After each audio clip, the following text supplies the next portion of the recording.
Yeah, it sounds great. Okay. All right, and we're live.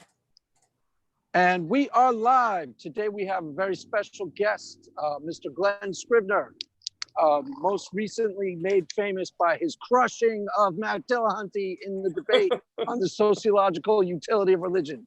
Matt Dillahunty has not shown his face, or actually got in a debate recently. And other than that, we're going to find out more about him and who he is and where it comes from and why he's doing what he does. So, welcome, Mr. Scrivener. Thank you so much. Yeah. You want to introduce yourself? Sure. Yes, I am the man who crushed Matt Dillahunty, apparently. Although there's probably about 13,000 comments underneath that video that say otherwise. Oh, yeah. I am Emma's husband. I'm Ruby and JJ's dad. I live in Eastbourne on the south coast of England, but I'm from Australia.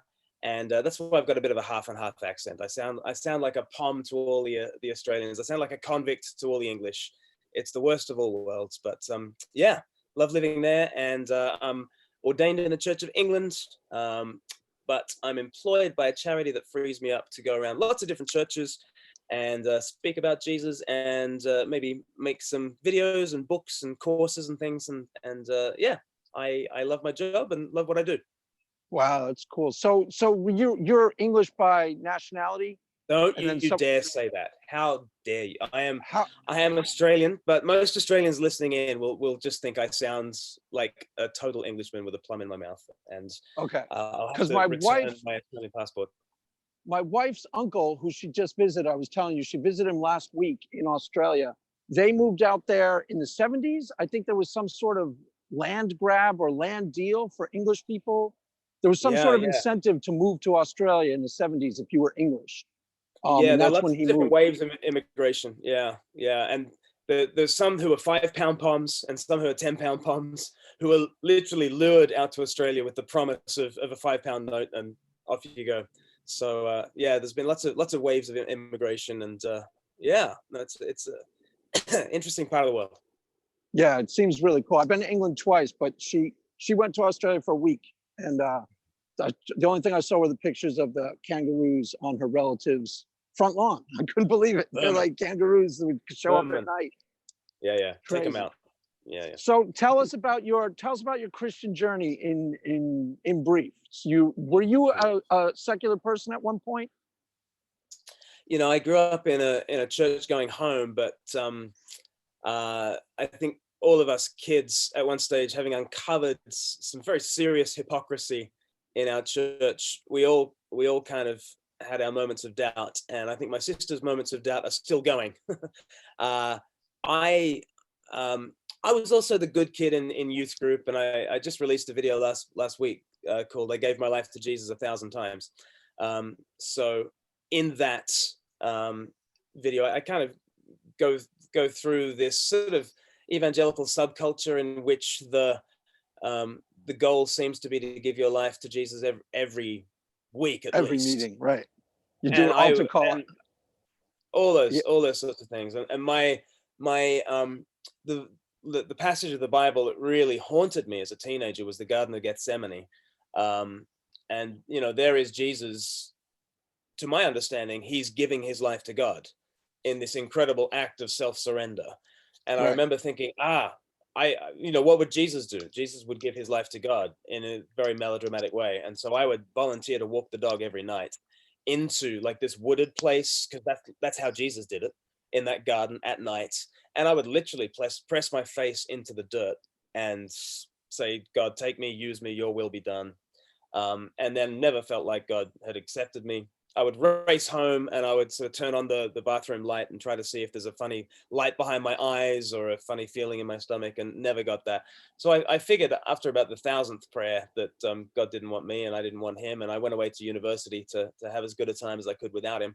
And it was sort of 3 years later that a friend challenged me to read through the Gospels and said, you know, whatever you could say about hypocrisy in the church, you can't really say it about Jesus, can you? And we just read through Matthew, Mark, and Luke. And I remember halfway through Luke's gospel, I just figured, if God's like Jesus, I'm in. And that was a real turning point for me, aged about 21. And yeah, I've been shooting my mouth off about Jesus ever since. Wow, that's pretty interesting. So when you were in your teens, it's not necessarily a works thing. You wanted to feel the connection that you weren't actually directly experiencing. Is that kind of what happened? Like Yeah, you were on board. You were 100% willing to be sold out, but as far as you knew, God wasn't really showing up. And is that kind yeah. of how that was? I was not knocking on heaven's door, and God was kind of hiding behind the sofa, hoping I'd go away as far as I could see, or he wasn't there. So it was very much the arrow up religion. It was very much give your life to God, give your life to God, give your life to God, and how on fire for God are you? Was just the question that you were constantly sort of being asked, and Right. I And just you were being encouraged to go 150% sold out. I'm on fire. I hear a lot of atheists when they were fundamentalists tell stories like this, where they were like, they were being primed to give the right responses to those, how sold out are you questions, yeah, but they weren't yeah, necessarily experiencing any real connection as far as right, they were concerned to Jesus, which it right. sounds like you started to really experience later in life in your early 20s. Yeah, but I experienced it not because I thought I'd done the arrow up correctly, but because I realized it was the arrow down. I remember my friend who was challenging me to read through the Gospels. When we got to the Garden of Gethsemane, I remember saying to my friend, I can't handle this passage because it's too haunting. I can't do it like Jesus. And my friend said, Glen, do you think you're Jesus? And I said, well, no, I mean, not in every respect, obviously. No. There are some but he said, Glenn, in that passage, you are not Jesus. You are Peter. And what's Peter doing in the Garden of Gethsemane? Like failing, sleeping, rubbish, Peter. And Jesus prays for him. And then he was Right. just like, it's not the arrow up, it's totally the arrow down. And something really clicked in me at that stage. And I like you say, I see that in all sorts of atheists. Matt Dillahunty, even in the debate that we had, as he was articulating his early experience of Christianity, he was working, after he was in the Navy, he was working in like a tech job, but he felt the whole time that he should have been in ministry and that God was upset with him because he should have been in ministry. And that's what truly sold out Christians do, isn't it? They continually give their life up to Jesus, and that looks a certain way.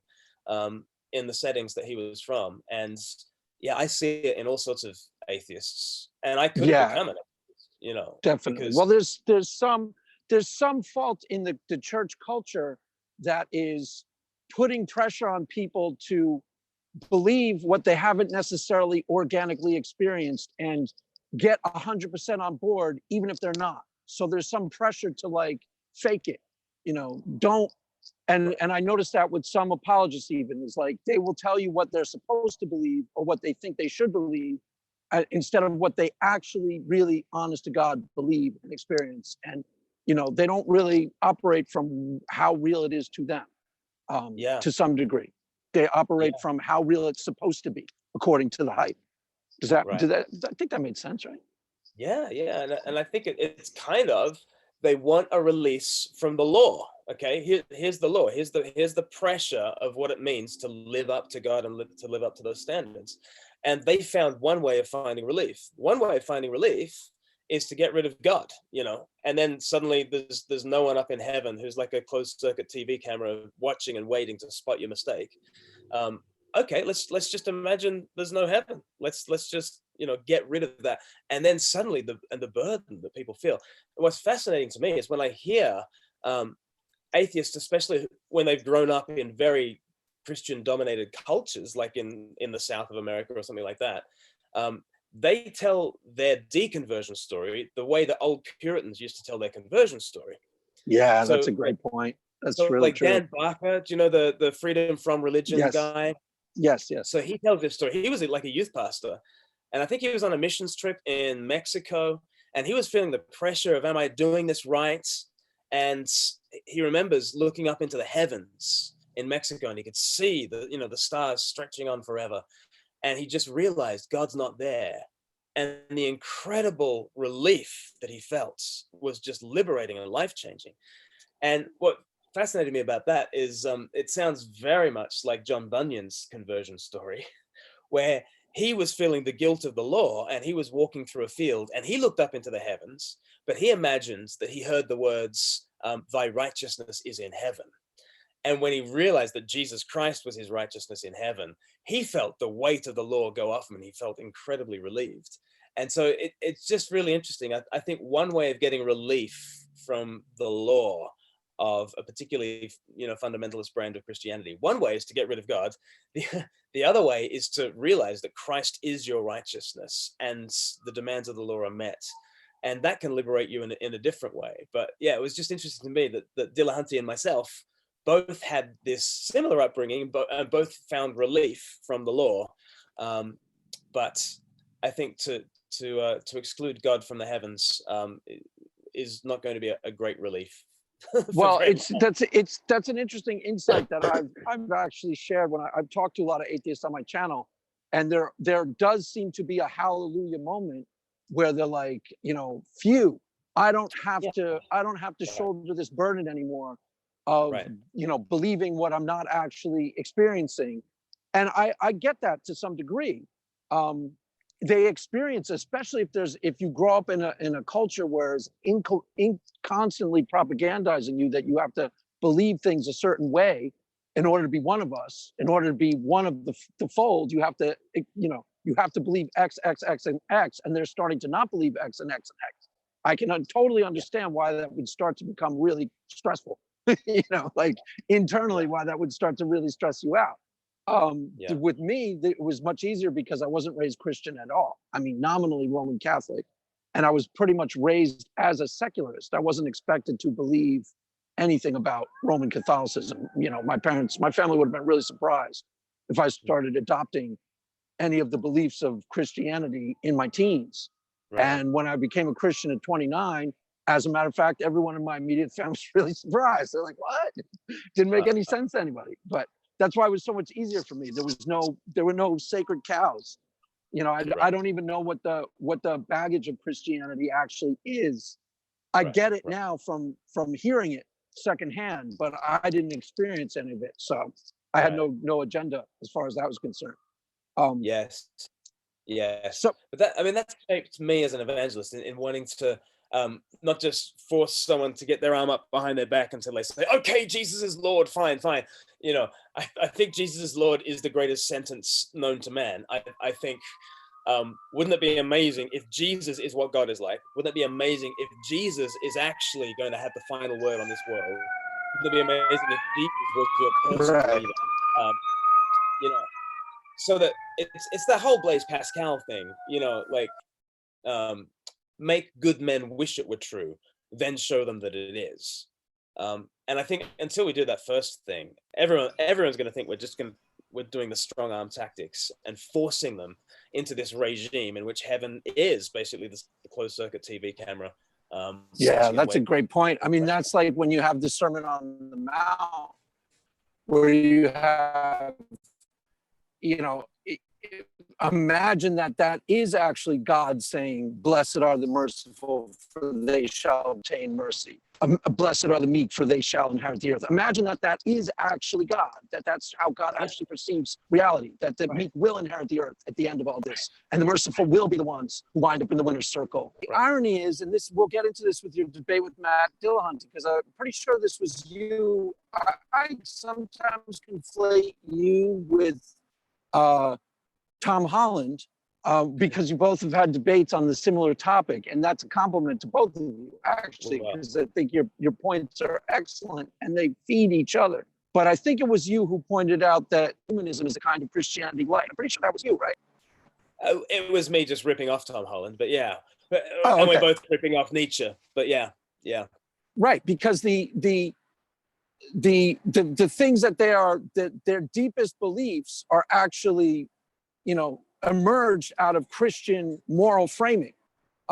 So go ahead. You can tell me about that if you want. Yeah, no, I mean, 100%. I mean, the idea that the meek should inherit the earth is just the most nuts idea to the Greek mind, the Roman mind, the Persian mind, the Muslim mind. And so you just ask, where does this come from? And why do we take it for granted that the meek should inherit the earth? And that's a regime that is worthy of honor.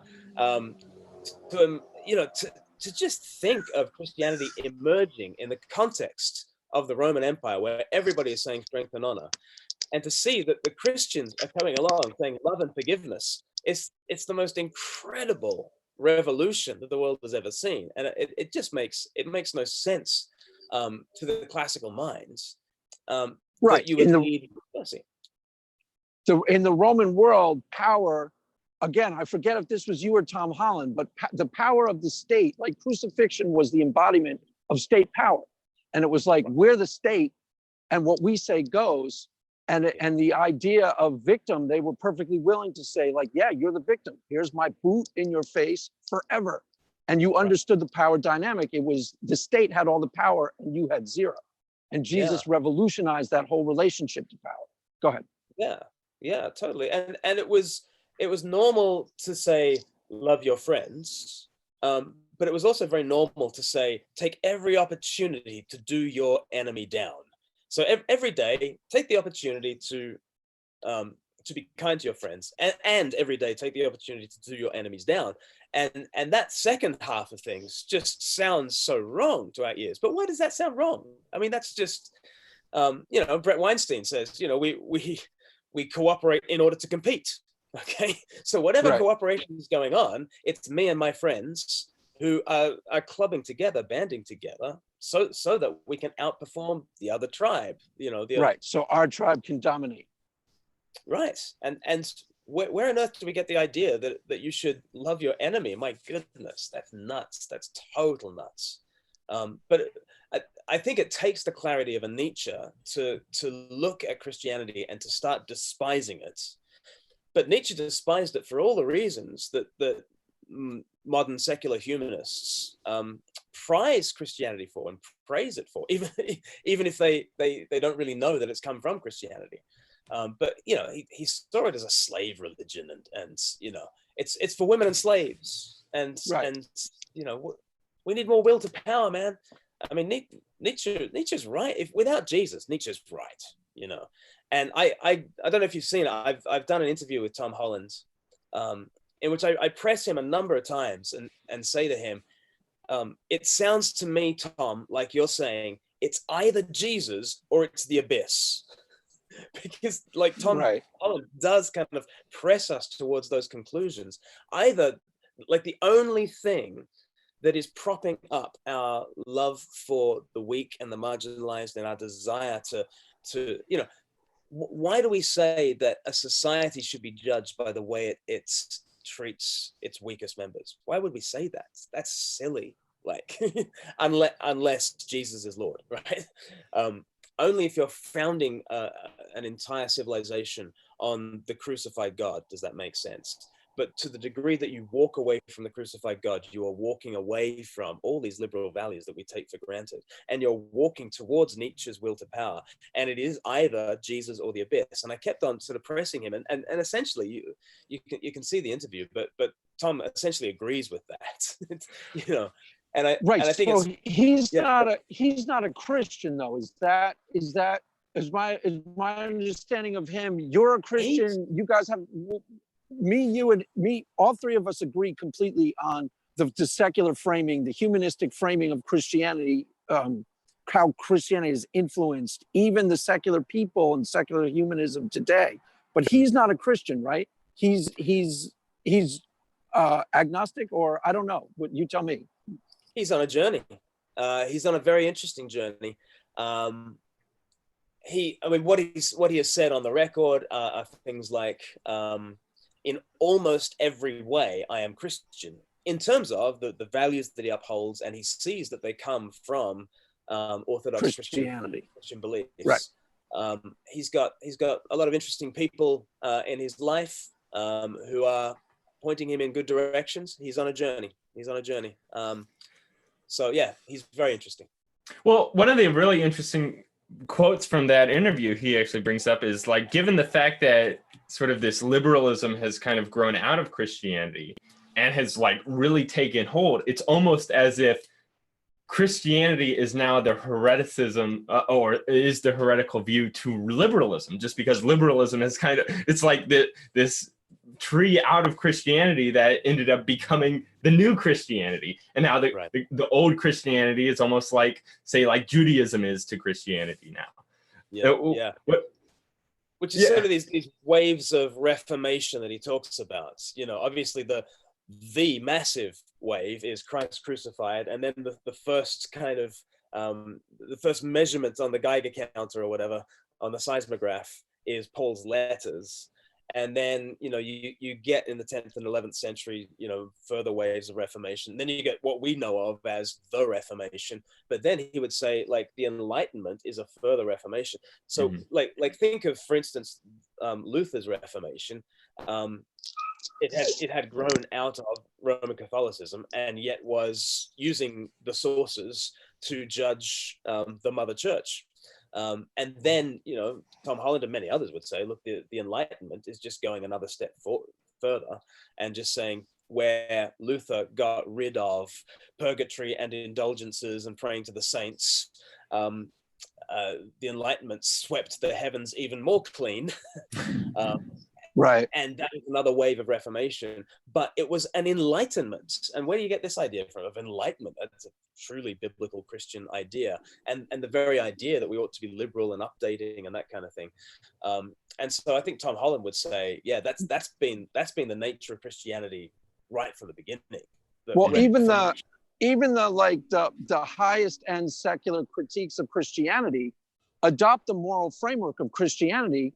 Like, they don't disagree with, like, Jesus says, that which you have done unto the least of my children, you have done unto me. They agree with that. And they agree with the intrinsic value of every human being. It's nuts. Yeah, even though it's nuts. Because my favorite moment in my interview with Tom Holland is, you know, we talked about, you know, human rights, and he says the idea that human rights hang in the ether waiting to be discovered is as theological as believing that Jesus Christ rose from the dead and is seated at the right hand of the Father. Right. But it's even, you know, it's even less open to inquiry than that, because at least there's evidence for the resurrection. What evidence is there that I should treat you as my equal? You know, right? Or that each person really has dangerous. Intrinsic rights. Yeah, you've got to take it on faith. You must take it on faith. The moment you bring empirical data into that conversation, I'm going to start treating you according to an intrinsic value, according to a demonstrated value that you possess. What's crazy is it's even like the bastardization term or definition of faith, where it's something in the wake of all evidence to the contrary, you're still going to believe in the intrinsic equality of mankind. Right. And I'm glad you have that. I'm glad that, you know, I'm glad that atheists believe in that. But you know, is there a grounding for it? And the question that you know, post-Christian society is being asked is, can we still have the fruits of Christian humanism without the roots of Christian faith? And I think my conversation with Matt Dillahunty certainly settled that question in my own mind. By the end of the conversation, I was thinking, yeah, gosh, it really is Jesus or the pit. It really is. Now, how far along do you think, let's talk about your debate with him, because he's gone 3 for 3 on that particular topic of the secular utility of religion, and he's lost all 3 debates, and those are the only debates I've seen him lose. And it's kind of to his credit, because he has too much intellectual integrity, so that he winds up saying the same thing in all 3 debates. Just because something is useful doesn't mean it's true, which is basically ceding the point that, you know, so how far along the road do you think we are to shutting that particular leg of the anti-theist argument down completely? Because I think we're pretty far along, if I judge by those 3 debates. Yeah. What's the third one, Craig? Michael Jones. So there's I'm counting Tom Holland versus there might not be a third Matt Dillahunty one. Okay. Maybe there is. Tom Holland versus AC Grayling. That was so enjoyable. That's a killer debate. Oh my God, is that good? In the last 3 minutes or whatever, when AC Grayling says, just name one thing that Christianity has done for the world. And he lists off 7 in like 25 seconds. And it's, yeah. Right. The other key moment was when you got Matt Dillahunty. What was hilarious was Matt you had like the 1,000 studies on the secular utility of religion, and Matt Dillahunty goes, well, there's this one study from, and you're like, yeah, that study you've been talking about for 20 years. He's like, yeah, that one I've been talking about for 20 years. That was awesome. I've got to work on my poker face, though. I've got to work on my poker face, because as soon as he said Gregory S. Paul, I was like, it's Christmas. Yeah, you had that in your hip pocket. I should have played it a lot cooler. But yeah, I don't know, and because he kept defaulting back, as you say, to it would be nice if God could prove that he existed, and then we'd have a foundation for morality. But again and again, I gave him the opportunity to say, well, it's not that, you know, the Nicene Creed is the foundation that everyone needs to agree on. We just need to agree that all members of the human family are worthy of all provision and protection. Do you agree, Matt? Right. And then he responds, I don't know. I have no idea, you know, which he must have said at least 10 times in the debate. I have no idea. So like I was even offering to him, look, I'm not saying you have to agree with the creed. I'm saying you have to agree to an objective realm of moral values. And you say you're a humanist, and you get really upset when Jordan Peterson says that Russia was the USSR was a secular humanist state. He doesn't know anything about secular humanism. He said that both in his discussion with Jordan Peterson, and he said it in his discussion with me. You know, these people, they don't understand what secular humanism is. But it seems to me it's pretty much secular humanism 101 to say that humans have intrinsic value. Humans as humans. That's even in their creed when they got together. Again, I forget if this is you or Tom Holland, but when they got together and they had the International Council on Human Rights, which is basically the secular humanists, you know, moving forward, their creed was the intrinsic value of human beings. They just have no predicate for it, whereas we have a biblical mandate for it. They have no reason to say it other than it sounds nice. You know what I'm saying? Right. Go ahead. Right. Keep going. And you know, so he said, I wasn't even pressing him on this. He offered it off his own bat. He just said, I believe humans have incredible value. I just don't think they have intrinsic value. I don't think the universe cares. And then when you know, for the record, it was Justin Brierley who brought up the Nazis. It wasn't me. Okay? I didn't pull Godwin on people. But once the Nazis were mentioned, then this sort of hypothetical situation of, you know, how do you talk Hitler out of the final solution? And Matt was wanting to be cautious and saying, well, you know, we just don't know what it would do to us psychologically if we eliminated the disabled, and we don't know what we'd be losing if we eliminated the disabled. Maybe we'd be losing great works of art. Maybe we'd be losing a cure for cancer. And I'm sitting there thinking, no, you'd be losing the disabled. That's what you'd be losing, those people, those humans. And you say you're a humanist. Anyway. And he said, and he knows that too, though. But he knows that he isn't willing to connect the dot in the debate, because it's not really a faith claim. It just is a faith claim. You know that there's intrinsic value to all human beings because you know it. You know, it's a faith claim without being a faith claim. It's what we talk about as Christians, that the truth is written in your heart. You try to ignore it or not, somewhere along, because it was just plain, and he knew it. You know, deep down inside, he could not deny it, even though he was trying on the surface. Yeah. I mean, so many atheists sort of say, I don't need a moral law. I just need empathy. And as long as we've got empathy, then we can move forwards. And basically, I was just ripping stuff off Paul Vanderklay the entire debate. And I was just saying, well, empathy to who? You know, and if you say, you know, we love each other, well, who's we? You know, it's, and yeah, I'm incredibly empathetic to my family and maybe my tribe and a little bit to my nation, but my goodness, Jesus says, love your enemies. That's nuts. But you've got to widen the circle all the way to the edges of humanity in order to be a humanist.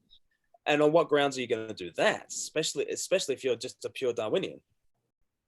Right. And as I think you pointed out, it starts in the Old Testament with the Imago Dei, you know, and the whole idea of, if everybody is creating the image of God, that means every single solitary person has intrinsic worth. And then it finds its fulfillment in Jesus. where he all but says, that which you've done unto least of my children, you've done unto me. Yeah. What's your take on Peterson? Did you watch the Peterson-Harrison debate? I'm assuming you're a fan of Peterson to some degree. Sure. Yeah. I've did a series of I think 5 videos on the Peterson-Harris debate. Oh, did you really? I think that's actually where I first found you, was through those videos, because they're very well done. And yeah. Oh, you should come back and we'll talk just about those. I'll watch those. That'll be great. Yeah. So I've loved Peterson, and maybe a first contact on my views on Peterson is a conversation I had with Paul Vanderklay on his channel about Peterson. But as an evangelist, I go around the country, around the UK, and pretty much everywhere I go, there's at least one, if not half a dozen people who are there who've gotten into their Bibles, and I kind of ask questions like, why are you coming along to Christian events and church and things? And they say, well, I decided to take more responsibility and tidy up my room and things. And I'm like, have you been listening to Peterson? And yeah, and I'm really interested in lobsters. Oh, yeah. Really? Where are you getting these from? Yeah. So the last video I made on Peterson, I kind of likened him to Luther in a lot of ways. I mean, Luther was an Old Testament professor, which is fascinating when you think of Peterson working his way through Genesis and very much feeling the crushing burden of the law. And if Moses gave us 10 commandments, Peterson's given us 12 rules, man. He's gone 20% higher than Moses. And what's interesting is in a couple of my videos, I've just kind of been making a word of caution to the buccos, to those who follow Peterson, that at some point the law is going to be a burden that you're not going to be able to pick up your cross and march to the top of the hill. What is the good news for those who are burdened, for those who can't do it? And I kind of foresaw a crash in Peterson's followers. And what we've seen is that there's been a physical crash of Peterson himself, but I do wonder whether maybe in the mold of Luther, there'll be a kind of a rebirth and a greater appreciation for grace and not just law. Yeah, I think that's the one thing that's really missing within Peterson's work, is he's very much kind of like, you have like an infinite amount of power within yourself that you can actually stand up to the problems that are facing you and actually be able to resolve them. Whereas the Christian perspective is like, no, you're not able to do that, but God is, and he's the one that's actually going to be able to condescend and reach down to sort of lift you up, rather than you're not pulling yourselves up by your bootstraps. He's the one pulling you up by your bootstraps, but in a loving and caring way. Right. And Peterson has a category for that in his stuff. So because he believes in the divine spark in all people, and you've got to kind of take on faith, this divine spark in all people, which is, a profoundly humanist kind of insight. And then isn't it interesting that having taken that on faith, as you work out that faith, it tends to work in the world. And so I think Peterson does have a category for that kind of faith coming first, and then you work on the basis of it. But then at other times, he gets very teary when he says, who has the audacity to say they believe in God? And I think he's conflating belief in God with perfect obedience of God, which is a massive error. But anyway, I've got a video on that called "Who Dares to Say He Believes in God?" Talking about Peterson's views on that. Yeah, and I think it's like the way that Peterson actually sort of brings up this whole sort of new way of thinking about what does it mean to even say that you believe in God. It's really quite fascinating. It's not just like reciting some sort of doctrinal creed and then therefore you're a Christian. It's actually living out your faith in how you perform, how you behave, and how you interact with people, so that even in a way, people like Tom Holland, who hold to like completely Christian ethics and values, they're like from all other sort of perspectives. Like if he goes into an Islamic state or something like that, they can clearly identify that guy's a Christian because he holds to all these values. I mean, he's definitely not Roman. He's definitely not Greek. I mean, Right. he is ultimately Christian at his core in how he behaves. And so in the same way, like that's, at least for Peterson, what it means to be a follower of Christ, I guess. Yeah. I mean, you just look at the book of James and you see, you know, you have faith without works. You know, and I can hear Peterson saying that, and he says it well, and it's definitely a good note to strike. But you need other notes around it. Because I need forgiveness for all the ways that I don't live up to my faith. And, you know, and what I need is, first of all, for somebody to, you know, I mean, one way of putting it is like this. In the old covenant, you worked 6 days towards rest, and that was the law. In the new covenant, it's not that you have 7 days off. It's not that at all. It's that in the new covenant, the first day is the day of rest, the day of worship. You receive on Mount Zion, and you're, you know, every spiritual blessing in Christ is poured on you. And then for the next, you know, 6 days, you work from your faith and out, but it's a done deal from the outset. I mean, that's the kind of the New Testament perspective on it. It's not that the 7 days off. It's that instead of working towards rest, which I think is kind of the Peterson vibe, you know, we take our cross up the hill and we march and we get, and what's going to be up there, Jordan? Like, I don't know. Whereas, and Peterson does have this to a degree. He's got this stuff about, you know, we've got to take on faith that we've got a divine spark of divinity within us and all that kind of stuff. And from that we work out. But I think it needs to be a much more thought through, grace-filled conception of that. But his great fear is that if Christians like me keep on talking about grace, no one's going to work. And I think there is a kind of grace that excludes work. Whereas I think the true grace of God, and I got into this with Paul Vanderklay when I had my chat with him. I think the true grace of God is, Peterson is addressing the younger brothers who have gone into the far country and they've found themselves in a pigsty of their own making, and that's chaos. And he comes to them and he says, you need order, right? And so he then brings them the 12 rules for life, and that is really a great tonic for those who are in a pit of chaos, and they get those 12 rules for life. But what we don't want them to become is just older brothers. What we don't want them to become is just slaves in the Father's house. And we need to capture them and show them that grace.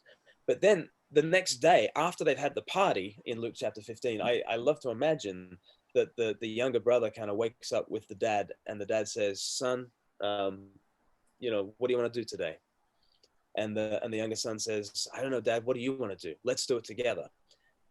And so I don't think the grace is the elimination of work at all, but it's the reorientation of work and putting it on its proper footing. I think there's something like really, I guess, like necessary in a sense to Peterson, in that he's able to bring home this like Christian message without any of the underlying metaphysical baggage. And like, because I don't know, for a lot of people, we're living in a time in which the underlying metaphysical baggage is just not like, I can't accept it. It's just too much. It's too much for me. And so anything that accompanies it, I'm just automatically not going to be able to accept. And so he's being able to sort of provide that, all the rest of it, but only from, I guess, sort of the pragmatic sort of standpoint. Right. What Peterson did is he's helping to circle the square between the purely secular rationalist and the Christian community, and he's focusing more on the truth claims of Christianity as opposed to the exaggerated faith claims, which a lot of people are skeptical of. Did you watch you did a series of videos on the debates with Sam Harris? Yeah, the Harris Peterson debates. Yeah. And yes. So what was your take? What's your take on the whole phenomenon? What do you see happening there in terms of like what we just said about bringing home some of the secular? If you go look at the comments on Peterson's channel, you see a lot of atheists who have not necessarily become Christian, but have started giving Christianity a second look because of Peterson's approach. Yeah, I think I guess it would have been November of 2018. I was in Oxford and at a the world tour with Peterson and Dave Rubin, and it was interesting because Facebook reminded me that 8 years to the day I had done a debate in Oxford with the president of the British Humanist Association, Andrew Cobson, and that had happened in Oxford on that day in November in whatever it was, Oh, 2010, I think. And the room was like boiling over with kind of new atheists, sparkiness. It was Christians thrown to the lions in 2010, and I quite enjoyed that. I'm the sort of person who, when I'm asked, "Hey, do you want to debate Matt Dillahunty?" says, You're "Sure." like, yeah, of course I do. What could Of go course I wrong? do. Can't wait. I still haven't asked Justin how many other people he asked before he asked me, because I imagine someone in their right mind would have passed on that. But anyway, so Well, what was good about that debate, and we can start talking about that debate because I want to go into the mechanics of it and break it down. But what was good about it is that you actually thoroughly won the debate. I mean, I'm not saying that because I'm on your squad. I'm saying it because in the comments and tell people that. Well, I'm not sure that message is getting through, Craig. The only time I've seen that happen where it was decisive enough was with his debate with Inspiring Philosophy. In that same debate, secular utility of religion, same idea. He brought some of the same studies you cited, he brought to the table and cited en masse. And there's really no way to argue the point except to yield the point. And that Matt Dillahunty yielded the point both times. Just because something's useful doesn't mean it's true, which is okay. So you're admitting that it's really, Christianity is really useful. And then he starts trying to find a loophole like, yeah, but maybe we could build a hospital, we could build hospitals without Christianity. But in those comments, they gave it to him. In those comments, they gave it to him almost unanimously, 100 to 1. So I'll go look at the comments, and I'll go defend you in the comment section. Go ahead. No, don't. It's the scuttling underbelly of the internet. But I mean, what was interesting to me, I mean, I don't want to found my case on sociological studies at all. What I think is really interesting, though, is to the degree that Matt wants to say, you've got your studies, I've got my studies, it's really difficult measuring well-being. How do we do it? As soon as he says that, he's totally undercut his foundations for his own account of morality, which is consequentialism, which is basically let's try and measure well-being and let's try and raise. And you actually said, you were like, if there's a potion that can do this, and you went through a whole bunch of catalogs of measurements of actually, objectively speaking, societal well-being and personal well-being, that was like slam dunk. If you could market this as a drug, everyone would be like, give me that drug, because the well-being was off the charts. Go ahead.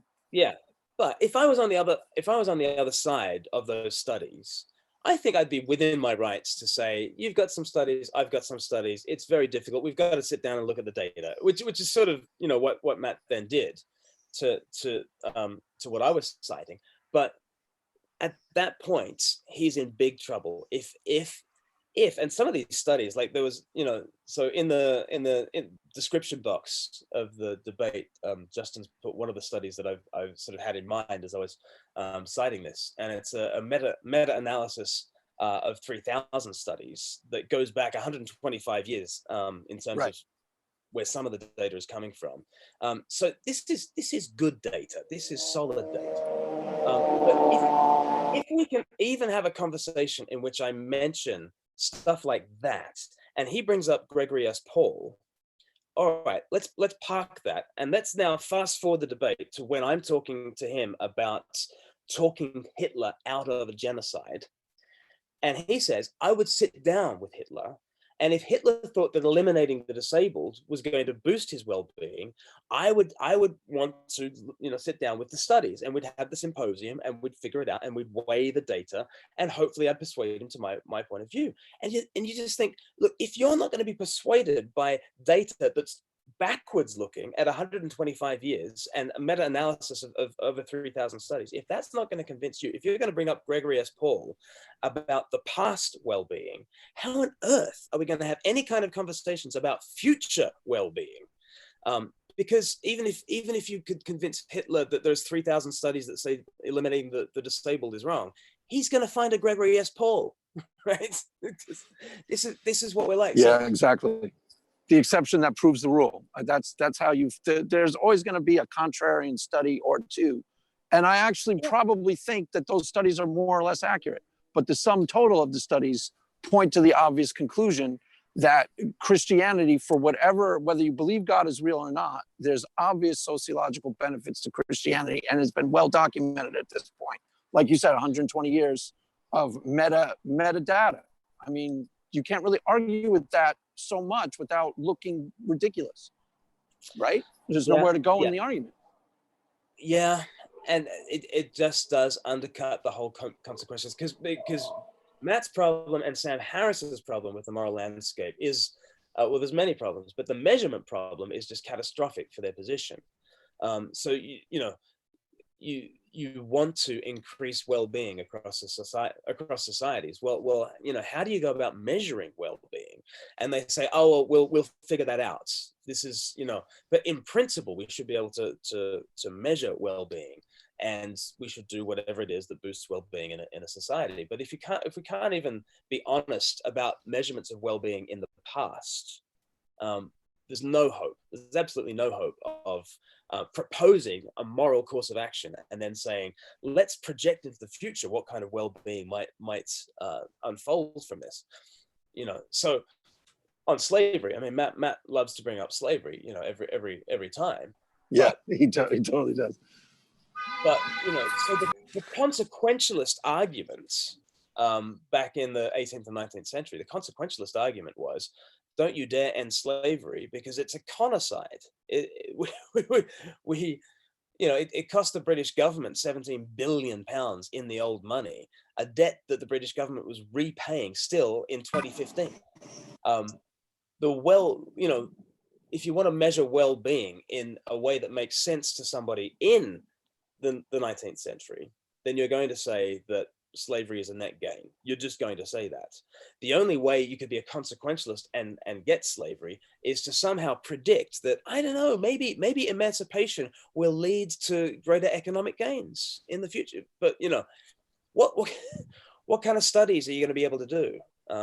The only people who could have ended slavery were not consequentialists. Right, they were Christians. They had their Bibles open. Right. Totally. And based on what we were talking about, if everybody is created in the image of God, then those people that you've enslaved are created in the image of God, and they have inalienable rights just like everybody else. So it's not a logic. I don't care if it costs us 17 billion pounds. That's what they were saying. I don't care. You can't put a price on the humanity of our fellow members of the human family, right? That's the sort of thing. And Matt Dillahunty will say amen at that point. Right, but on what basis? Right, exactly. Until they go, and then Jesus, and then like, oh, I mean, not amen. It's like he'll say amen right at that point, and then he'll realize it's a Christian sermon and be like, I mean, never mind. Yeah. I mean, Plato and Aristotle thought that nature itself teaches you that some are born to be masters and some are born to be slaves. And actually, if you take away this nuts Jesus story, they're totally right. Of course they're right, because Plato and Aristotle will say, look, there's Craig and there's John. I mean, Craig is so much more intelligent than John, and Craig is so much better looking than John. And so much more charismatic. He's this is true. This is all true. This is a good point. More economically valuable. He's taller. He's more athletic. All these things, but they're equal. And at that stage, Plato and Aristotle are like, what do you mean by the word equal? What does the word equal even mean in that? You just told me everything about them is different. Well, in what magical realm does this equality reside? Show it to me, And so Plato and Aristotle were making total sense if you take away the Jesus story, And they were saying you look at humanity, and some people really can't get their acts together. They can't. They need to be ruled over. They need people to tell them what to do because they don't know. And, and again, you take away the gospel and you look at humanity and you think, those guys are right. Like, there are total losers who just, and wouldn't it be better if there are people who are better at leading and there are people who are better at following, right? And let's club together, synergy, and that makes total sense. And, but we take it for granted, this incredibly theological claim that we're all equal. And as well, Tom and that's Holland even said, starting to slip in with eugenics arguments that are starting to become, at the first blush of Darwinism, there was a whole bunch of logical arguments about, how we could limit this type of population, Those arguments are starting to make a comeback in terms of, go ahead. It's happening, and that's, and I think I raised aborting those with Down syndrome in the womb. I raised that in the debates, and I'm very glad that I did, because I didn't want the debate to get into a discussion of historical instances or hypothetical instances. I don't care about historical or hypothetical anything as much as I care about what's happening. And you know what's happening is that we are drawing our circle of humanity around the strong, and we are eliminating the weak. There is no one in Iceland under the age of 5, because every mother is offered a scan, and every mother who detects Downs in the womb has aborted. We're doing it. It's not like, imagine this could lead. It's the thin end of the wedge towards eugenics. We're doing eugenics. We're totally doing it. And so this idea to me that Matt wants to kind of say slavery is this big disproof of Christianity because the Bible is in favor of slavery and that kind of thing, and he camps out on this slavery thing, and yet he cannot condemn a modern genocide, right? And it reminds me of, like, imagine a soldier who is landing at Omaha Beach in Normandy, and they've got their rifle and they wade through the water, they're running up the beach, they say, I hate Nazis, I hate Nazis, I hate Nazis, and the year is 2020, right? That is every atheist who says slavery is wrong, slavery is wrong, slavery is wrong, and who won't condemn a eugenics that's happening right now in the womb, right? Because the soldier who in 2020 says, I hate Nazis, it costs him nothing to say, I hate Nazis. That battle was fought generations ago by other people, and we live in the fruits of that victory. The battle has now moved on. And if you want to affirm the humanity of people, I can introduce you to some battles that are very live, battles for the unborn, let's say. And this is where the frontier of the battle for human equality resides. And there's no use standing on Omaha Beach and celebrating a victory that you didn't win. People in another generation won it at great cost to themselves. Now, if you want to take forward their mantle, you need to fight the battle where it's actually raging. And I do think if you're patting yourself on the back because you're anti-slavery, it's like patting yourself on the back on Omaha Beach because you're anti-Nazi. Somebody else won that victory for you. It costs you nothing. There is a battle, and go to the battle lines. And if you really are for human equality, if you're really a humanist, then start fighting the battle where it's actually being fought.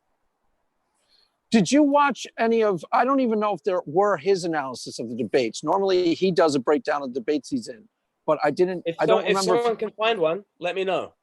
It's very interesting.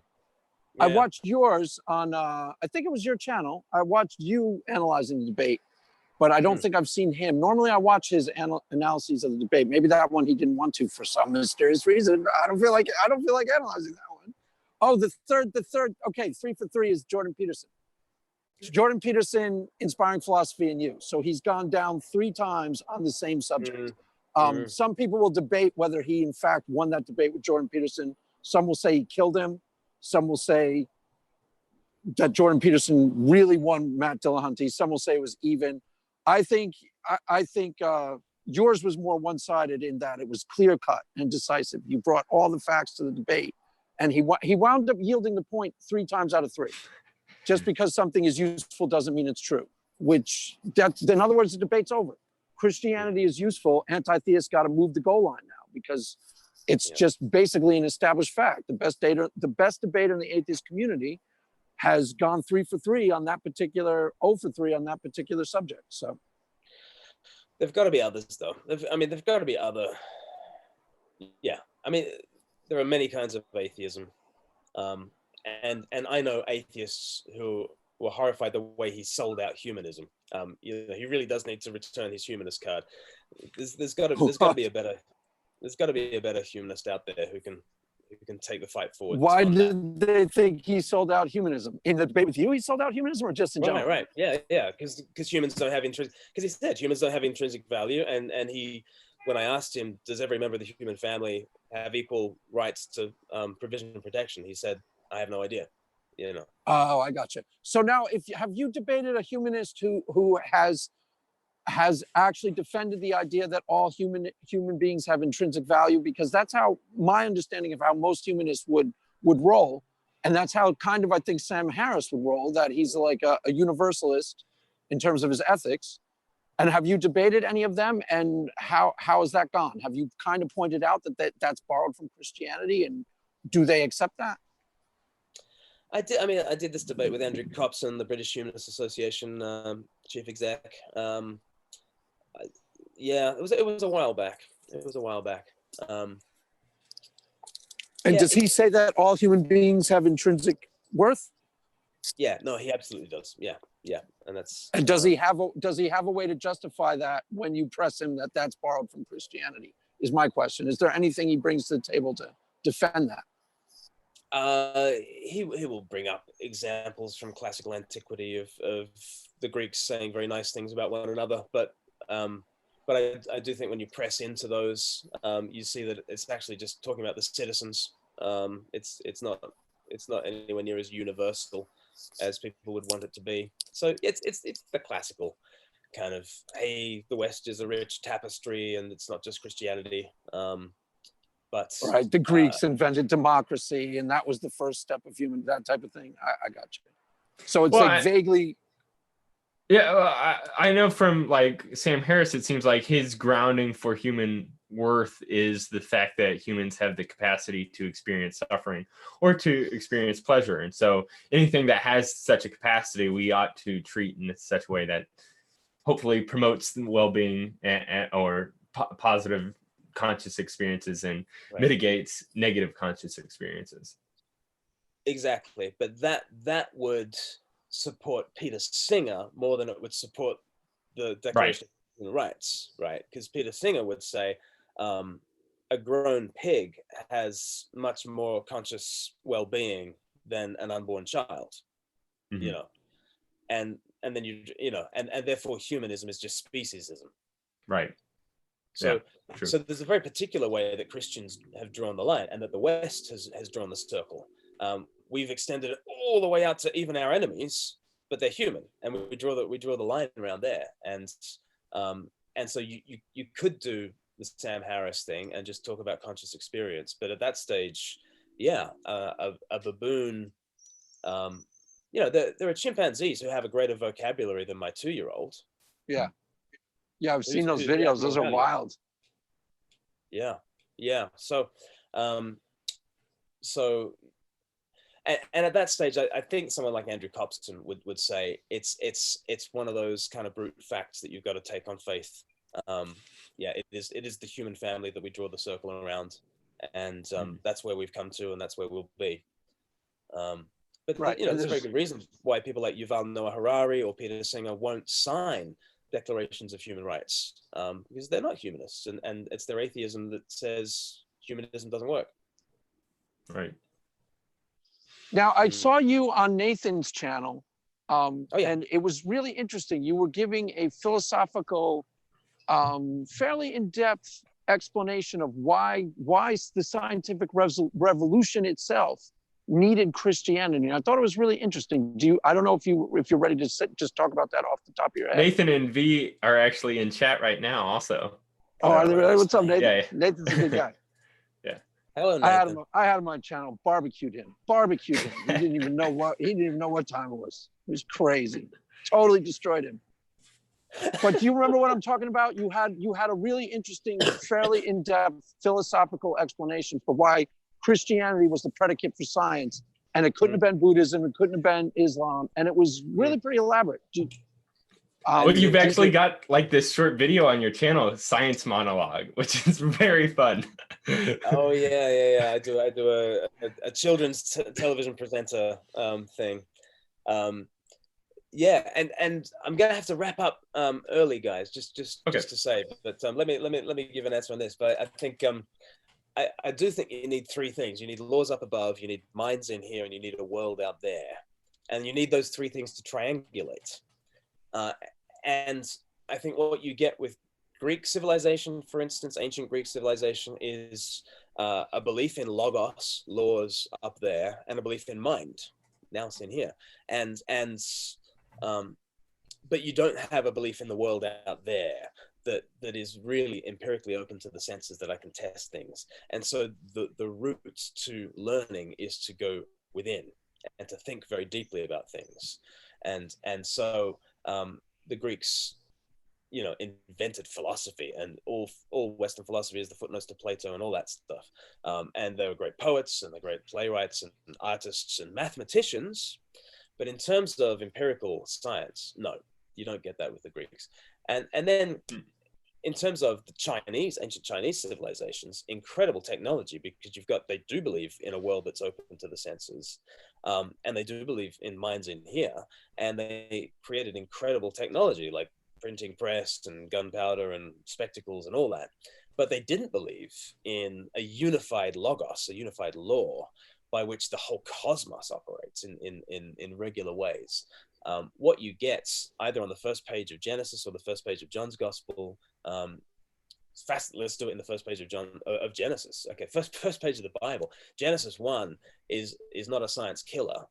Genesis 1 is the foundations of science. You've got humanity made in God's image, sent to have dominion over the world. And so they're meant to have this relationship with the divine, with the Logos.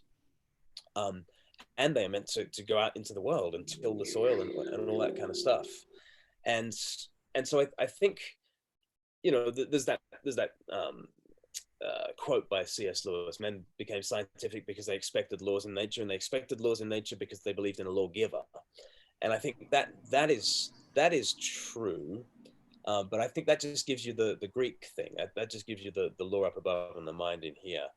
And I think also what you need is a belief in the world out there. So why is it that the Reformation seemed to sort of kickstart a real scientific movement? Is that you also had a rediscovery of the power of sin and a rediscovery of the power of the fallibility of the human mind, that we really ought to be testing ourselves. We really can't just rely on our minds, and that our fallenness goes very, very deeply. And there's some interesting work going on historically about how actually doctrines of sin really helped with the birth of the modern scientific method, because people weren't just going to trust the results of their own thinking. They were going to go and do the test and do the test and do the test and get the other guy to do the test and get 3 other people across the other side of the world to do the test, etc. Well, I was just thinking also, like with the Enlightenment, you kind of have this like supreme notion of equality between, in certain areas, like in order to get science off the ground, you kind of have to accept that there's like it's something that we can all sort of do. Like I can run the test and do it myself. And whereas previous to that, you would have sort of this hierarchical relationships between these are the people that run things, and then they're the ones that sort of say what we do, and then everybody else just has to accept that. Whereas within science, like anybody can do this. Like all it takes is a microscope or something.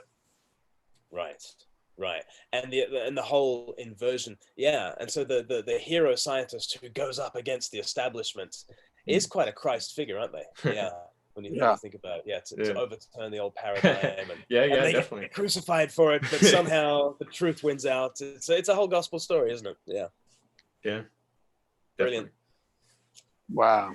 I think there's a lot to that. Did you borrow that framing from somewhere else? Is that you, or is that your observations, or is that sourced from somewhere else? Yeah, I don't know. What do they say about creativity? Creativity is about forgetting your sources. yeah, it's meditating on some of that C.S. Lewis stuff, and yeah. Okay, because it's better than C.S. Lewis. But all right. So do we have questions before we? How much time you have? You got to run pretty soon. Do you have time for some questions? Can you give me 5 minutes? Yeah, I'll give 5 minutes. Sounds good. Yeah. Okay, sure. Right. Any questions? Who's in the audience? Looking, there was like, yeah, we had SJ, we had Gavin, we had Darth Calculus. I don't know if you follow him on Twitter, Craig. Yeah, I know. But yeah, we had Nathan and V. Yeah, and they've all been like having a sort of back and forth between each other. So I'm not sure. SJ's there. Have they listened to a word we've been saying? Probably. That's the thing. Like with these types of streams, they just come on. Debates between atheists and Christians. Yeah. So no question. Do you have a question, John? Yeah, there's something that he had mentioned in his debate that I found really fascinating, where like there's the Dostoevsky quote where without God, everything is permitted. And then you sort of said, I don't think that's actually true, because as we see with all these sort of godless, like new religions out there, is all actions are now like hyper critical. Right. They're more puritanical than fundamentalists. They're getting worse. Yeah. It is just kind of like, what do you kind of see as maybe the, I don't know, response to that sort of like, I don't know, new religion that is very much more puritanical, sort of like a renewal religion of the whole like moral law burden that is placed on every single individual. Yeah, and isn't it interesting how like people like James Lindsay and Peter Boghossian have become kind of allies with Christians, because they're spotting that the mind is a forge of idols, as Calvin once said.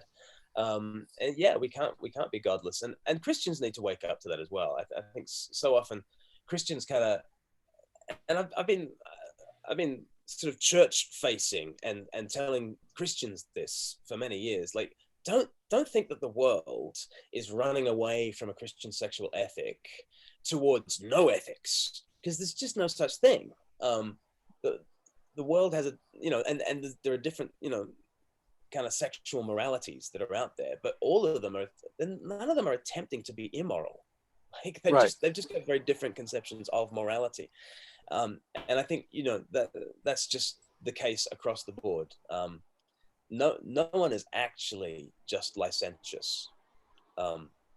Everyone is orbiting around higher values, some totem pole of higher values, and they must do. It's the human condition.